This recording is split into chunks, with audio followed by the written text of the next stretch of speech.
ইয়ার two ইয়ার section. Normal puff 90 degree সোজা, তার থেকে একটু বেশি নিয়ে এই জায়গাটাকে এরকম দলা করা যাবে না, এরকম করা যাবে না, কিচ্ছু না, স্মুথলি ধরবা এরকম দুইটা হাত দিয়ে। একদম চিরুনিটা দেখো ওই পাশ দিয়ে বের হবে না, দেখা যায় দাঁত? না, দেখা যাবে না। একদম স্মুথলি জাস্ট টাইনে রুট ব্যাক করনি। আর যদি আমি এই পাশ থেকে করতাম তাহলে নিচেরটা পেপার করতাম একদম এতটা। সামনের থেকে যেহেতু করতেছি, সামনে আমার কিচ্ছু হবে না, দেখো নিট অ্যান্ড ক্লিন থাকবে একদম। একটা করলাম সেম ভাবে সামনের দিকে হেলাই, তারপর সামনেরটা।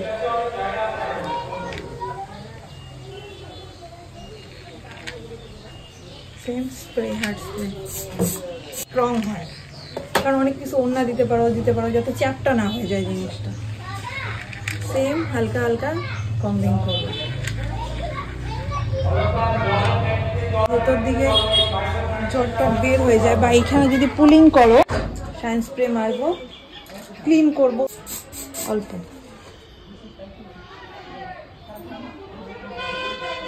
নিট অ্যান্ড ক্লিন করে নিলাম, এবার ক্লিপ দিই।